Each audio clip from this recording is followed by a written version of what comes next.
이 대회가 가장 친구들이 좋아했던 이유는 찬성팀과 MVP를 정해준다고 했더니 그때부터 더 열심히 했었던. 아 맞아요. 네. 되게 애들 집착 많이 하거든요. 맞아요. 네. 의외로 집착을 많이 해서 누가 MVP예요? 누가 이겼어요? 계속 물어봐가지고 맞아요. 우리 진 뺐었죠. 진 뺐었죠. 진짜 잘했던 게 반박 개요소예요. 사실 반박은 이 학생들이 다른 입장은 모르잖아요. 모르고 그 다음에 듣고 그걸 요약해서 그 자리에서 쓰는 거잖아요. 10분 정도 준비 시간을 저희가 주고 있잖아요. 근데 그 10분 안에 저걸 써요. 맞아요. 네, 반박 개요소 저기 주장 1만 있지만 주장 2도 있고 주장 3도 있고 있죠. 저런 식으로 정리해서 쓰는 거예요. 그리고 이거 토론했을 때 친구들이 너무 재밌었다. 음. 매번 했으면 좋겠다. 혹은 다음에도 자기 꼭 참여하고 싶다. 중등 때는 없냐? 막 이런 얘기도 했었죠. 맞아요. 되게 그래서 제가 좋아했는데. 없다고 얘기했어요. 네.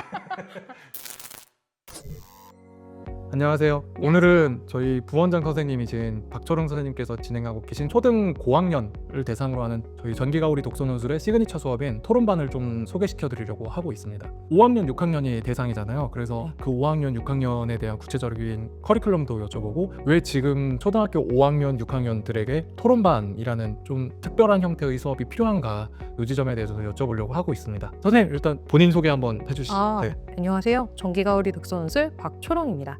현재 초등학교 9학년을 담당하고 있습니다. 먼저 그 토론반이 왜 필요한가 이 지점에 대해서 좀 말씀을 드리려고 해요. 첫 번째로는 먼저 이 33년도 이후부터는 수능이 변화한다는 점, 저는 이 지점이 좀 중요하다고 생각을 해요. 왜냐하면 현재 26년도 3월부터 이번 학기부터 초등학교 6학년이 되는 친구들부터는 절대평가를 아마 맞이하게 될 겁니다. 다시 말해서 가장 어려운 형태의 수능을 좀 기다리고 있는 거죠, 이 친구들. 문제는 사실 국어예요. 지금 국어가 사실은 절대평가가 이루어졌을 때 가장 어려워지는 과목이라고 많이들 이야기를 하고 있습니다. 교육부에서도 여전히 논서술형에 대해서도 고려 중에 있습니다. 다시 말해서 수능이라는 게 여전히 판별력이 있는 평가 기준이 될 수 있기 위해서는 절대평가 내지 논서술형 둘 중에 어떤 것들이라도 저희가 채택해야 되는 입장인 거죠. 그래서 초등학교 6학년 이하의 초등학교 친구들, 그러니까 이제 5학년, 6학년이 된 친구들은 그 지점을 저는 좀 대비를 해야 한다고 봅니다. 두 번째로는 수시 확대가 계속될 거라는 생각이 들어요. 수시 확대가 되면서 첫 번째로는 이제 내신 난이도가 점점점 상승하고 있습니다. 교과 우수 전형이 굉장히 많이 확대됐다고 하더라도 여전히 학종 생기부를 저희가 포기할 수 없고, 지금은 사실 이제는 학생들이 모두 다 챙겨야 되는 상황이거든요. 내신 성적도 잘 받아야 되고 생기부도 잘 만들어야 되는 상황인 거죠. 그렇기 때문에 수시 확대를 대비하기 위해서는 여러 측면들을 저희가 함께 대비를 할 수밖에 없습니다. 대학교 입장에서는 수시 확대와 더불어서 함께 진행하고자 하는 것들이 면접과 논술을 모든 전형에 다 붙이고 싶어 하고 있습니다. 현재는요. 그러니까 결국에는 저희가 공통된 키워드가 하나 있는 거죠. 저희는 그것을 능동적 문해력이라고 부르고 있습니다. 능동적 문해력은 크게는 저는 세 가지 지점으로 이루어져 있다고 생각을 합니다. 첫 번째로는 추론적 독해죠. 굉장히 사람들이 많이 이야기하고 지금도 정말 중요한 지점이다. 향후 학생들의 국어뿐만이 아니라 전반적인 공부력 자체의 기초 체력이 될 것이다, 이렇게 이야기하고 있는 역량인데요. 추론적 독해 같은 경우에는 그러니까 사실적 독해가 텍스트의 표면적 의미를 정확하게 이해한다는 거라면 추론적 독해는 그것과 조금 달라요. 이미 알려진 사실로부터 알려지지 않은 사실을 도출해내는 거죠. 그래서 해석하는 독해나 분석하는 독해도 일부분 추론적 독해라고 보기도 합니다. 그러나 보통 저희가 추론적인 독해의 본질은 어디에 놓여 있냐면 맥락을 이해하거나 혹은 특정한 제시문 내에 함축되어 있는 문장이 무엇이냐, 저희는 그걸 명제라고 부르거든요. 그 함축 명제가 무엇이냐, 이것을 도출하는 거예요. 이 추론적 독해는 이 자체로 길러질 수 있는 게 아니라 기본적으로 논리적 구조화를 할 수 있어야 길러낼 수 있거든요. 저희는 그것을 그 비판적 독해라고 부르고 있습니다. 비판적 독해, 다시 말해서 논리적으로 구조화할 수 있어야지 특정한 사람들의 주장과 근거를 나누고 근거들도 각각의 어떻게 정당화 구조가 이루어지고 있는가, 그것을 저희가 확인할 수 있어야지 빈칸에 들어가야 될 문장을 알 수 있게 되는 거죠. 그렇기 때문에 비판적 독해는 추론적 독해를 기르기에 앞서서 먼저 저희가 갖춰야 할 역량이라고 많이들 평가하고 있습니다. 이렇게 논리적 구조화 그리고 함축적 명제를 도출하는 추론적 독해, 이 두 측면이 있고요. 그 다음에 마지막으로는 탐구력이에요. 이거는 뭐냐면 연구자적 역량을 확인하는 거죠. 관심 있는 주제가 있으면 끝없이 파고 들어갈 수 있는 역량이 있느냐, 그리고 그 과정에서 어떻게 자신의 결론을 도출하였는가, 이 과정 전반을 보는 거예요. 저는 이 세 가지 키워드, 그러니까 추론적 독해, 비판적 독해, 그리고 탐구력, 이 세 가지 키워드가 지금 있었던 수능, 그리고 수시, 그리고 논술 면접의 확대, 이 세 가지의 변화를 모두 통괄하고 있는 키워드라고 보고 있습니다. 사실 선생님한테 중등을 하시니까 그 중등으로 넘어가기 전에 초등학생이 좀 키웠으면 하는 역량 또는 뭔가 이런 건 좀 늘려서 왔으면 좋겠다 하는 부분을 여쭤보려고 했거든요. 중등 같은 경우에는 저희가 되게 비유적으로 표현할 때 가지치기라고 이야기를 많이 하잖아요.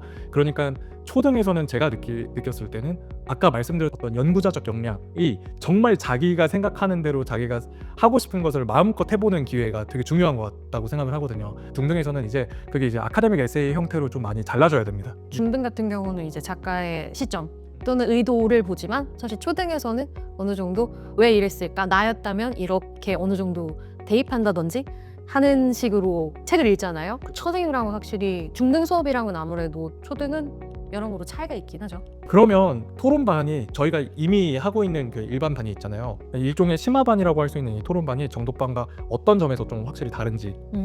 일단은 수업 시간부터 차이가 좀 있습니다. 정독반은 2시간 반 수업이고 토론반은 총 3시간 수업인데요. 수업 시간을 사용하는 것도 크게 달라서 정독반 같은 경우에는 꼼꼼하게 책 읽고 기초 체력을 조금 키우는 반이라면 토론반은 체력은 이미 갖추고 있고 그걸 바탕으로 이제 실전을 뛰는 그런 반입니다. 공동 첨삭으로 시작되는 점은 두 반 모두 동일합니다. 친구들의 글을 보고 그리고 조언을 듣고 하는 부분은 같은데요.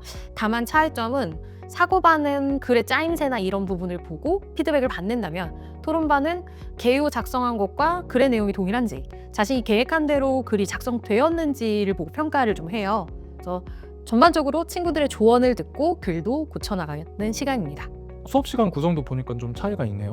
맞아요. 일단은 토론반 같은 경우에는 자기가 만들어 온 질문 그리고 그거에 대한 답변을 3가지 정도 준비해 와야 되거든요. 그래서 이게 사고를 확장하기 위해서 하는 과정인데 그리고 이 질문을 독서 노트에 정리해 와서 그걸 발표하고 친구들이랑 어느 정도 인사이트를 공유하기 때문에 사실상 그것도 시간 분배에 들어가 있어서 사용하는 시간 자체가 다르죠. 근데 대신에 이 반 같은 경우에는 어떻게 보면 워밍업으로 어휘 문제나 OX 퀴즈 정도는 풀어올 수 있어야 된다 이렇게 해서 최대한 수업 시간을 조금 분배를 하는 편이에요. 토론반 친구들은 수업 시간 한 30분 전부터 준비를 어느 정도 하고 있어요. 이미 어느 정도 브레인스토밍도 하고 이거 풀면서 어느 정도 내용 정리하고 여러 가지 것들을 준비해서 사실 그 시간에 요거는 풀어오고 대신에 사고반 같은 경우는 이제 그냥 충실하게 수업하니까 어휘 문제나 OX 퀴즈는 함께 살펴보죠. 토론 시간도 좀 차이가 있는 것 같아요. 정독반 같은 경우에는 10분, 토론반 같은 경우에는 30분을 진행해요. 맞아요. 일단 토론반 친구들 같은 경우 열정이 넘쳐서 언제 토론하냐고 묻기도 하고 어느 정도 어쨌든 토론반이니까 토론의 시간을 충분히 써야 하는 반이잖아요. 그래서 정독반 같은 경우에는 그 교재나 또는 도서에 따라서 좀 상이하지만 어쨌든 토의식으로 진행되는 경우도 있고 토론이 짧게 진행될 때도 있어요. 그런데 토론반 같은 경우는 명확하게 딱 나누어서 토론 시간을 분배하고 그 시간에 연습을 하죠. 제가 궁금한 게요. 자율 질문이 있어요. 자율 질문이 뭐예요? 30분 정도 진행하는? 저 자율 질문 같은 경우에는 학생들이 책 읽으면서 일단은 독서 노트에 질문을 정리해 오는 거예요. 근데 사실 저는 그 친구들한테 추천할 때 처음에는 이제 책 읽고 그냥 이렇게 정리할 수 있다고 생각하는데 그렇게 하지 말라고 얘기하고 그냥 책 읽으면서 옆에 두고 그 다음에 생각난 질문 쓰고 채워나가라 라고 조언을 하거든요. 그래야 까먹지 않기도 하고 확 떠오른 생각 같은 경우가 이제 거기다 기록되기도 하는데요.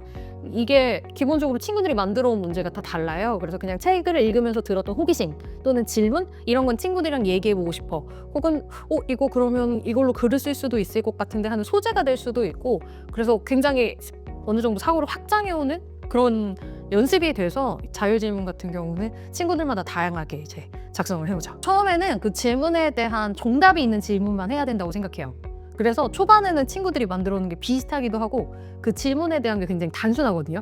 근데 조금 시간이 지나면 질문이 되게 폭넓게 생각하고 그럼 그게 질문이 어쩌면 아닌 게 돼요. 그러니까 무슨 말이냐면 작은 호기심에서 출발해서 내용 정리가 되기도 하고 이게 글쓰기 주제가 되는 거죠. 처음에는 정답이 있는 것만 문제로 만들어야 된다고 생각하는데 이후에는 그냥 생각을 확장하는 과정이 되는 것 같아요. 한 가지 더 여쭤보고 싶은 게 주제 선정과 개요 이게 한 10분 정도 있거든요. 네. 그래서 요 시간은 뭘 하는 시간인지. 토론반 같은 경우에는 기본적으로 글쓰기 주제를 자기가 선정하게 하거든요. 물론 처음에는 그렇게 안 될 수 있어서 제가 여러 가지 제시를 해요. 근데 논술 수업의 궁극적 목표는 제 생각에는 자기 글쓰기 라고 생각하거든요. 그러니까 처음에는 자기가 주제 선정을 못 하더라도 점차 이제 자기 글을 쓰도록 하는 과정인데요. 그래서 여러 가지 질문을 던져보기도 하고, 그리고 이 과정에서 주제를 선정해요. 그래서 자기가 글쓰기 주제를 직접 정하고 글을 쓰다 보면 아무래도 주체적으로 글을 작성하게 되고 실제로 조사도 해오고, 그래서 글이 되게 풍부해져요. 물론 그 전에 개요표를 작성해야 되기는 해서 그게 선생님과의 또 하나의 피드백을 하는 과정이긴 한데요. 어쨌든 글쓰기 주제 같은 경우에는 책 읽고 내가 뭐에 대해서 글을 쓰겠다 하는, 어떻게 보면 작은 책 읽고 보고서 쓰기랑 비슷한 느낌도 있어서 자기 기록을 만든다고 생각하시면 될 것 같습니다. 그리고 제가 알기로는 교재에서 진행하지 않는 토론 주제들도 학생들이 관심이 있거나 저희가 같이 이야기할 만한 주제가 있다면 거기에 대해서 함께 이야기를 나눠 맞아요. 걸로 알고 그래서 있습니다. 실제로 학생이 그걸로 오늘 토론하자라고 해서 확인하고 그걸로 실제 토론 진행됐던 사례도 있어요.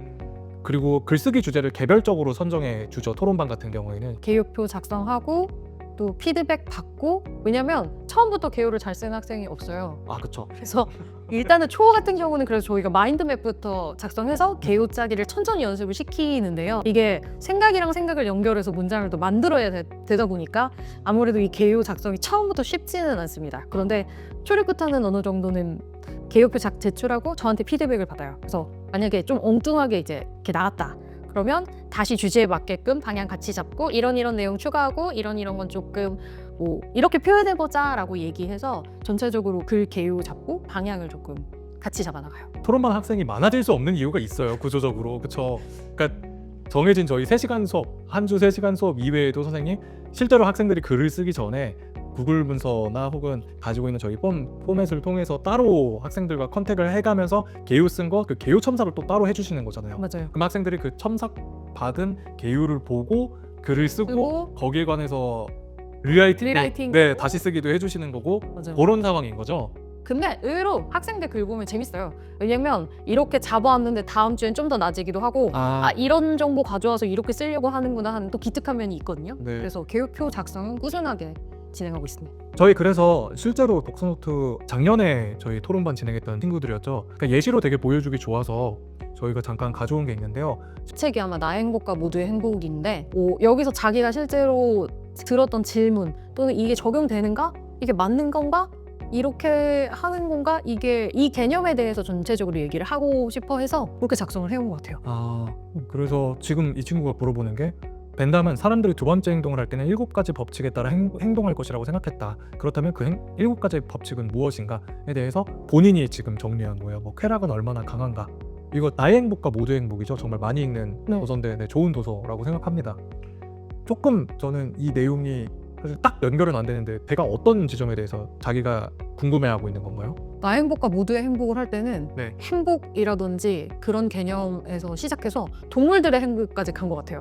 그러니까 인간과 동물이 부딪히잖아요. 네. 그래서 거기서 인간 또는 동물 그들의 행복까지 나아가서 조금 고민을 해본 쟁답변으로 봅니다. 그러니까 지금 이 친구가 궁금했던 거는 사실은 행복과 행복이 충돌할 때, 그래서 인간의 행복과 동물의 행복이 충돌할 때는 어떻게 행동해야 하는가.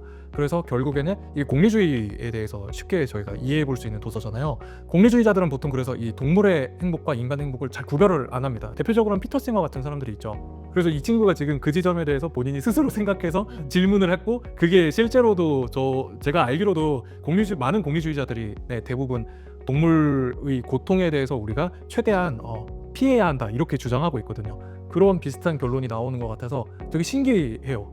그리고 두 번째 질문도 있죠. 여러분은 어떨 때 쾌락을 느끼나요? 그렇다면은 여러분은 그 쾌락을 측정할 수 있다고 생각하나요? 이 되게 심리철학적으로 되게 재밌는 질문이에요. 그러니까 저희가 이를테면 고통도 그렇지만 고통과 쾌락이 사실 정의하는 데 따라서 완전히 두 개의 다른 개념으로 설명할 수도 있고, 아니면 그라데이션이 있는 정도가 있는 개념이라고 생각할 수도 있는데, 저희가 병원 가면 1부터 10까지 있을 때 얼마만큼 아프세요? 이렇게 물어보잖아요. 1부터 10까지 있는데 얼마만큼 아프세요? 그러면 저희가 문득 생각이 드는 게, 그냥 너무 아파 죽겠는데 뭐라는 거야 지금, 이런 생각이 들거든요. 근데 이게 대표적인 게 사실 최대 다수 최대 행복이잖아요. 그러려면 쾌락이 측정할 수 있어야 되니까, 정말로 쾌락이 측정할 수 있다고 생각을 하느냐에 대해서 지금 이 친구는 측정할 수 없다. 왜냐면은 내가 노래를 들었을 때 나는 쾌락을 느낀다. 그 나라에서 허약한 유일한 보약이죠. 두 번째로는 아까 그 개별적으로 학생들에게 주제 선정을 해주신다고 하셨잖아요. 그래서 저희가 초등학교 6학년 1분기 첫 번째 책이죠. 네, 맞아요. 첫 번째 책인 이 국어교과서 작품 읽기 중1 수필 비문학. 요때 선생님이 써셨던 이 나만의 수필 쓰기라는 요 저희 글쓰기 주제 정하기 교재를 가져왔는데요. 이거는 근데 공통 주제예요, 선생님? 사실 수필이나 시처럼 딱 명확하게 어느 정도 글쓰기 주제를 선정할 수 있고, 그리고 아이들이 경험해봐야 되는 글쓰기 같은 경우는 주제를 선정해주기는 해요. 네. 근데 수필 같은 경우는 사실 비문학일 수도 있고 문학일 수도 있잖아요. 수필은 자유로운 글이라서. 그래서 여기서 사실 주제를 정하게 하는 거라 얼마든지 자율성이 보장될 수 있는 거라, 시쓰기도 이제 자유로 해서 뭐 10편, 7편 이런 식으로 쓰게끔 하듯이, 그리고 그냥 수필 쓰라고 하면 애들이 일기처럼 써오거나 그냥 설명만 써오고 아무거나 써도 된댔잖아요. 수필은 자유로운 글이라면서요 라고 하는 경우가 많아서 제가 일부러 저렇게 예시를 들었어요. 일단 글쓰기 주제는 최대한 다양한 경험을 쌓게 하는 게 목표예요. 토론반 같은 경우에는 그런 다양한 경험이 결국 성장시킬 수 있다고 믿으니까. 네. 그러면은 저희 그 초등 5학년, 네. 6학년 이렇게 1년 동안 대강 토론반이 어떤 식으로 진행되는지 각 분기마다 저는 약간 컨셉 같은 게 있는 걸로 알고 있거든요. 일단 초등학교 5학년은 1년 실라버스가 있는데요. 1분기랑 2분기에는 아직까지는 그래도 어리다고 생각해서 토론보다는 목적 글쓰기 또는 탐구 글쓰기로 정했고요. 그래서 1분기부터 보시면 심화도서로 안용복 재판정 탐관기를 읽습니다.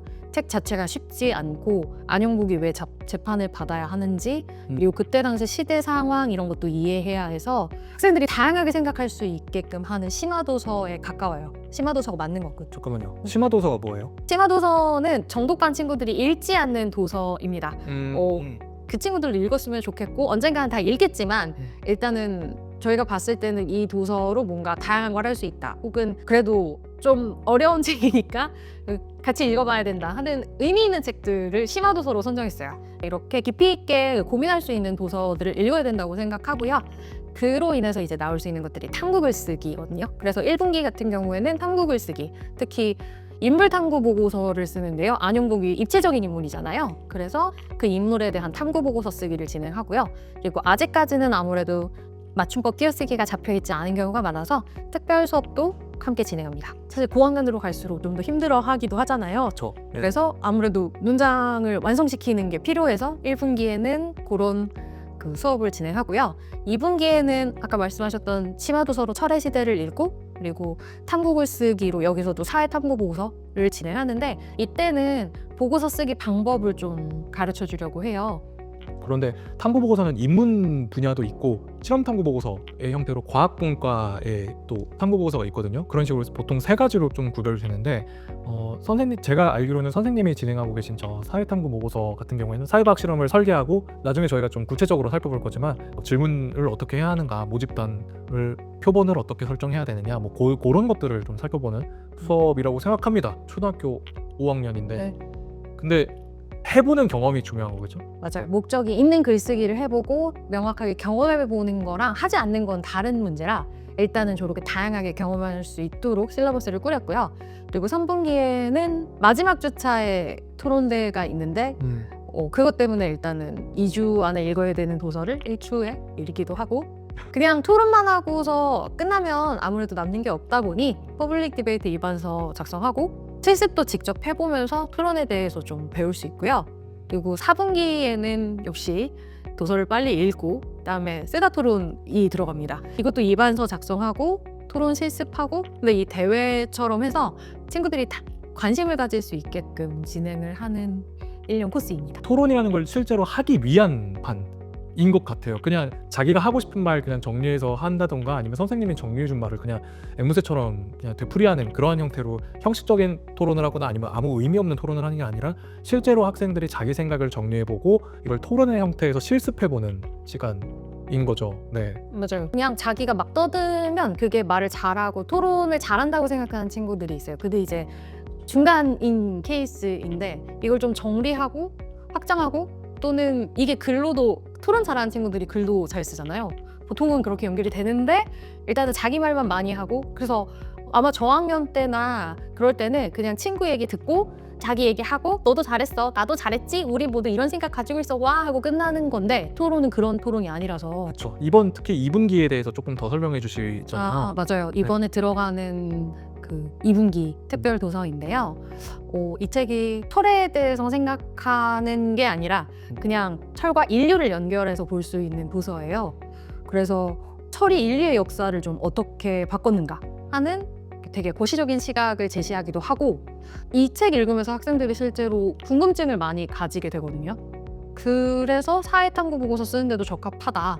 그리고 다양한 질문들이 나올 수 있다라고 생각해서 선정한 도서입니다. 물론 초등학교 5학년 학생들한테는 저는 어려울 거라고 봅니다. 기본적으로는. 근데 그치만 이걸로 탐구 보고서를 쓸 때 제시될 수 있는 시각이 뭔가, 요새는 철 말고 플라스틱이랑 티타늄 쓰는데요? 철 별로 중요하게 생각하지 않는데요?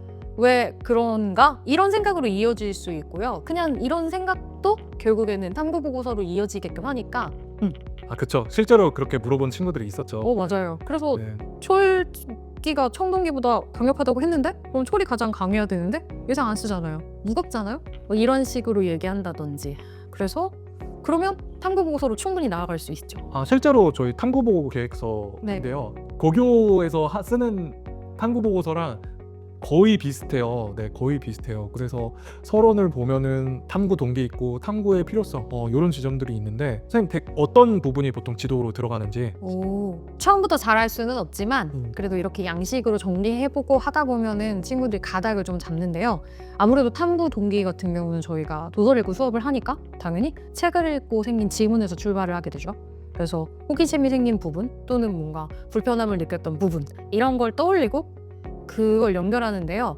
사소한 질문이어도 그냥 거기서 동기를 찾도록 해서 일단은 작성하도록 하고요. 그리고 탐구의 필요성 같은 경우에는 목표고 중요하다고 하셨는데, 사실 누구한테 왜 도움이 되었는가?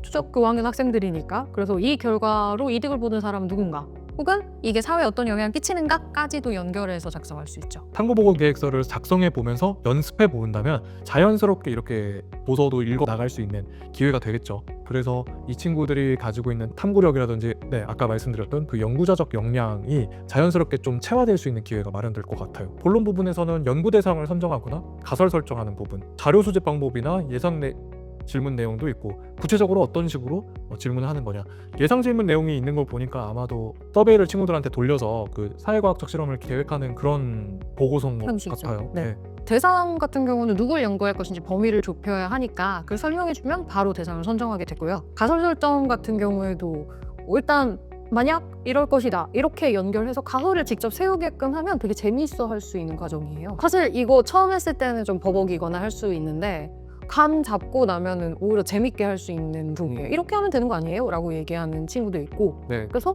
이거 같은 경우에는 그렇게까지 막 너무 힘들거나 뭐 못하지 않는 그 계획서라서 저희가 이렇게 진행을 할 수 있는 것 같아요. 다음 거 넘겨보시면 자료 수집 방법인데, 이게 사실 문헌조사나 이렇게 갈 수도 있잖아요. 물론 그렇게 깊이 있게 가는 보고서도 있을 수는 있는데 보통은 이제 설문지법으로 증명하게 한다든지, 이거 진짜 재밌어요. 문항 만들고 가설 증명하고 그래서 이력 다 검증하고, 그럴 때 오히려 뭔가 친구들이 게임같이 자잘하게 뭔가 만들어서 증명하기도 하고, 혹은 구글 폼 활용해서 친구한테 이렇게 물어봤는데 대부분이 이렇게 답변했다, 이럴 줄 알았다, 이런 경우도 있어서 오히려 되게 재밌게 활용할 수 있어요.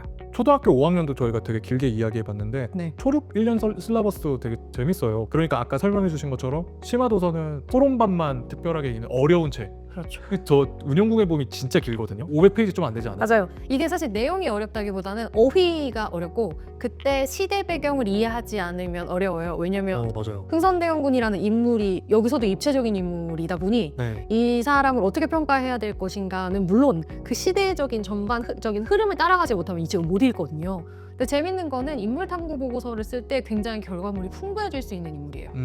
개화기부터 네. 한국 전쟁까지의 스토리를 진짜 어려워하거든요. 왜냐면 너무 스펙타클하게 변해서 그래요. 사건이 너무 많고, 그리고 왜 이 특정한 국가가 이렇게 행동하느냐는 국내 정치도 있는데 국외 정치도 같이, 국제관계도 같이 고려해야 돼서 되게 어렵거든요. 근데 2분기에는 저희 그 초등학교 6학년 이번 2분기에는 퍼블릭 디베이트 토론을 하고 있네요. 네. 들어갑니다. 아, 일단은 생각이 많은 10대를 위한 토론 수업 책이 되게 재미있어서 이걸로 토론해보면 좋겠다. 근데 토론만 하면 남지 않으니 디베이트 토론 입안서 쓰고 그다음에 직접 실습해보자. 그래도 6학년 정도라면 2분기 때 이렇게 토론 경험을 쌓을 수 있지 라고 생각했고, 그래서 일단은 분기에 넣었고요. 저는 또 궁금한 게 사실 3분기에 저희가 진행하는 아? 저 자기소개서 작성법이 있거든요. 저게 3분기에 있는 이유가 있잖아요. 맞아요. 딱 2학기 시작하고 이제 친구들이 필요성을 느낄 때 넣은 건데요. 사실 처음에는 부모님 인터뷰도 해보고 막 그랬던 도서예요. 네. 그런데 자기소개서를 초록이면 한 번쯤은 써보는 연습이 필요하겠더라고요. 이게 왜 중요하냐면 실제로 사립초나 이제 특목 준비하는 친구들이 있잖아요. 그 친구들한테 요구되는 것들이 한 번도 해보지 않은 경험이에요. 그러니까 그 글씨수 제한도 있죠. 그리고 이제 과정에 대해 묻고 대답을 하게 하는데 이게 되게 재밌는 게 친구들이 막 보여드렸지만 그때 수필도 쓰고 막 단답으로도 쓰고 그러잖아요. 근데 이렇게 자기소개서를 써보면 감을 좀 잡고 자기가 작성할 수 있게 돼요. 실제로도 지금 지향하는 게 무조건 학생이 작성할 수 있게끔 그 힘을 기르는 게 목표라서 그래서 자기소개서 같은 경우는 저거는 2번 봐주기도 했었어요. 그러니까 한 번 봐주고 그다음에 어머님들도 워낙 좋아하시기도 하고 이거는 무조건 써보는 게 좋다. 그래서 방향 다시 잡아주고 질문에 대한 이렇게 써야 된다 하는 가이드라인 다 주고 그렇게 해서 자기소개서 작성법 지도하는데 실제로 그렇게 해서 학교 가는데 써먹은 친구들도 있고 답변하기 좀 더 쉬웠던 친구들도 있고 저희가 지금까지 학생들을 봐오면서 저걸 한번 하고 가는 건 되게 의미 있는 일이었어요. 그렇게 해놓고 4분기에 저희 사실 토론을 저렇게 실전적으로 연습해 볼 수 있는 시간은 6학년 4분기가 거의 마지막이잖아요. 맞아요. 조금 더 궁금한 게 사실 이 생각이 많은 10대를 위한 토론 수업 저희 2분기에 지금 진행하는 맞아요. 이 도서는 저는 애착이 있습니다. 왜냐면 제가 추천해서 이제 시작했던 도서기 때문에 네. 저도 좋아해요. 그리고 학생들이 사회적 이슈를 가지고서 이야기하거나 그거에 대해서 생각 확장하고 하는 걸 좋아하거든요. 그러니까 뭔가 같이 판단하고 이런 게 재미나 봐요. 그쵸. 근데 재미있을 때 사실 애가 또 늘잖아요. 근데 이때쯤에는 사회 문제도 좀 듣고 머리도 좀 크고 이러니까 이런 문제에 있어서 되게 예민하고 그리고 관심이 많을 때예요. 그래서 저걸로 토론을 해도 굉장히 재밌고 저걸로 뭐 탐구 보고서를 써도 재밌을 때긴 하지만 일단 토론을 깊이 있게 배울 수 있는 도서라서 이 도서 같은 경우는 너무 좋은 게 아까 관심 있는 친구들 같은 경우는 막 이것도 잘못됐고 저것도 잘못됐고 하고 막 뭔가 문제를 제시하지만 사실 요즘 학생들은 관심이 없는 학생들도 많잖아요. 그랬을 때 조금 더 환기시킬 수도 있고 어쨌든 배경을 쌓을 수도 있는 게 굉장히 중요한 것 같아요. 저 책 자체가 되게 논리적으로 구성되어 있기도 한데 좀 놀라웠던 거는 학생들이 저 논리적 구조를 이해하는구나. 그래서 써먹는구나. 플러스 더 다른 근거들을 본인이 스스로 자율적으로 가져온다는 게 아마 저거 할 때도 저희가 이제 독서노트라든지 네, 자율적 글쓰기를 하다 보니까 퍼블릭 디베이트 토론을 하는데 좀 적용이 되었던 것 같긴 해요. 그래서 사실 지금 좀 저희가 준비했던 게 지난번에 했었던 토론 2반서예요. 퍼블릭 디베이트 토론이고 초등학교 6학년이었고 그때는 주제가 이제 AI 대통령을 허용해야 하는가에 대해서 실제로 학생들이 썼던 이제 저희 같이 쓰잖아요. 맞아요. 학생들이 구글 문서 하나 띄워놓고 같이 공유해서 각자 노트북으로 이제 들어가서 썼던 그 개요서입니다. 네. 보통 요거 쓸 때는 선생님 들어가거나 저도 시간이 있으면 같이 들어가서 양 팀은 찬성 측 반대 측 같이 그 학생들 잘 하고 있는지 봐주잖아요. 근데 그때도 사실은 거의 아이들이 써야 되거든요. 근데 거의 아이들이 썼죠. 되게 적극적으로 쓰기도 하고 대신에 이거 토론대 주제 그때 선정을 학생들이랑 토의로 결정했던 것 같은데요. 그렇게 결정했고 그 전에 이제 찬성, 반대, 반배정은 저희가 결정하거나 아니면 선생님 재량에 따라 결정되는데 이유는 하나의 주장에 대해서 너무 준비를 해올 경우는 압도적인 승리를 거두거나 할 수 있죠. 그래서 왜냐면 승리에 엄청 이제 욕심이 많으니까 맞아. 그래서 네. 당일 어떤 팀인지 발표하고 대회 시작하고 아주 공평한 조건에서 시작된 저 토론 대회였어요. 그래서 저는 좀 놀랬던 게 토론 수업의 개요를 대충은 알고 있는데 중등에서는 사실 토론보다는 아카데믹 에세이 그러니까 학술적인 글의 여러 형태를 써보는 게 목적이고 탐구 보고서의 형태로 개요를 많이 써보는 게 일정이잖아요. 그런데 의외로 되게 비슷해요. 확실히 비슷해요. 뿌리가 비슷한 형태의 수업이라서 그런지 뭐 여기 이야기는 인사 입장일 표명, 뭐 유인적 요소, 주제 배경 이게 사실 서론에 들어가야 되는 학술적 글쓰기의 여러 요소들과 굉장히 유사해서 아는 것 같아요. 대충 확실히 이 수업 거치고 온 친구들은 학술적 글쓰기도 굉장히 잘 쓴다. 수행평가 같은 건 그냥 써버리는 거죠. 1시간 만에. 근데 정말 잘 써요. 애들이 못 쓸 수가 없어요. 사실 이걸 어떻게 써요? 맞아요. 이 대회가 가장 친구들이 좋아했던 이유는 찬성팀과 MVP를 정해준다고 했더니 그때부터 더 열심히 했었다. 아 맞아요. 네. 되게 애들 집착 많이 하거든요. 맞아요. 네. 의외로 집착을 많이 해서 누가 MVP예요? 누가 이겼어요? 계속 물어봐가지고 맞아요. 진 뺐었죠. 진 뺐었죠. 진짜 잘했던 게 반박 개요서예요. 사실 반박은 이 학생들이 다른 입장은 모르잖아요. 모르고 그 다음에 듣고 그걸 요약해서 그 자리에서 쓰는 거잖아요. 10분 정도 준비 시간을 저희가 주고 있잖아요.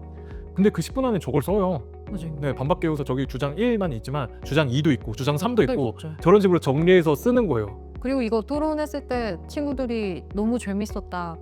매번 했으면 좋겠다. 혹은 다음에도 자기 꼭 참여하고 싶다. 중등 때는 없냐? 막 이런 얘기도 했었죠. 맞아요. 그래서 제가 없다고 얘기했어요. 네.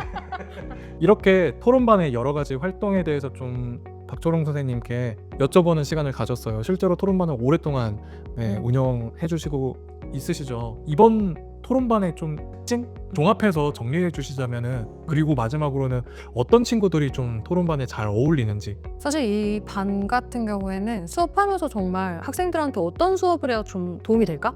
어떤 것들을 해야 학생들의 글쓰기를 좀 더 잘할까 하는 고민에서 실제 시작했던 수업이에요. 그래서 글쓰기는 사실 학부모님들이 보통 재능이라고 생각하시는 경우가 많은데 재능이 아니라 전 좀 연습이라고 생각하거든요. 근데 그게 이 토론반에서 시간이 쌓이면 아마 글을 잘 쓰는 아이가 될 수 있을 거예요. 그래서 그 연습이 필요하다고 생각하고 그 연습을 하고자 하는 학생들이 적합한 수업이고요. 그리고 중등 가기 전에 사실 했으면 하는 것들이 다양한 글쓰기 경험이라고 하셨는데 오히려 초 5, 6 때는 되게 굉장히 풍부한 상상력이 있죠. 맞아. 근데 이게 이제 자기 생각이 있는데 글로 못 풀어내고 이게 어떻게 보면 생각을 논리적으로 구조화하는 연습 안 해서 그런 거다라고 저희끼리는 얘기를 하잖아요. 근데 토론반은 아까 말씀드렸던 것처럼 내 글쓰기를 만드는 구조를 제공하고 있죠. 그래서 제가 그냥 이런 글쓰기 하자 혹은 감상문 쓰자 이런 수준이 아니라 스스로 질문 만들고 토론으로 내 생각 검증하고 마지막에 글로 정리하는 루틴을 가지고 있습니다. 그러니까 말로 논리 세우고 그 다음에 글이 되는 거죠. 그래서 이 과정이 반복되면 학생도 재미있어 하고 그리고 훈련을 통해서 이제 글을 잘 쓰게 되는 거예요. 그래서 토론반 같은 경우는 뭐 기본적으로 저는 호기심이 좀 많고 글쓰기를 잘했으면 하는 학생들이 와서 열심히 해서 늘었으면 좋겠어요. 왜냐면 저도 열심히 하는 수업이기도 하고 학생도 그만큼 열심히 해야 되는 수업이거든요. 그래서 토론반 같은 경우에는 그렇지만 꼭 필요하다고 생각하는 건 질문 만들기가 엄청 아이한테는 중요한 경험 같아요. 왜냐면 자기가 그러니까 책을 그냥 읽는 게 아니라 어쨌든 문제의식을 가지고 책을 읽는 건 아까 말했던 능동적 독해와도 연결되죠. 그렇게 읽어야 일단 모든 게 진행될 수 있고요. 그리고 저랑 계속 소통하고 자기 글 작성하고 그리고 말로만 하는 토론이 아니라 토론은 직접 배우잖아요. 저는 사실 토론반 수업이 제가 하는 수업이라기보다는 학생들이랑 같이 만들어 나가는 수업이라고 생각하거든요. 그래서 아이가 스스로 좀 깨닫고 터득하고 글쓰기까지 재밌게 하는 그런 시스템을 갖고 있어서 다양한 경험을 하고 싶다 혹은 나 글쓰기 좀 잘하는데 더 내고 싶다 열심히 하고 싶다 이런 학생들한테 추천합니다. 네, 보고 있으면 선생님도 그렇고 학생들도 그렇고 되게 대단한 수업이에요. 자, 오늘은 이렇게 토론반에 대해서 소개해보는 시간을 가졌습니다. 네, 뭐 마지막 소감이라든지 미리 오게 될 학생들한테 좀 꼭 이것만은 마지막으로 하나. 꼭 이거. 물론 다 말씀해 주셨거든요. 맞아요. 네. 근데 글쓰기는 정말 연습하지 않으면 늘지 않아요. 그런데 초 5, 6은 시간도 나름 투자할 수 있고 충분히 늘 수 있는 시간이거든요. 중등 때 더 좀 어떻게 보면 성장해서 가고 싶다. 혹은 초등 때 역량을 키우고 싶다 하면 꼭 들었으면 합니다. 그래서 네. 그런 학생들이 왔으면 좋겠습니다. 네. 감사합니다. 오늘 여기까지 하겠습니다. 와.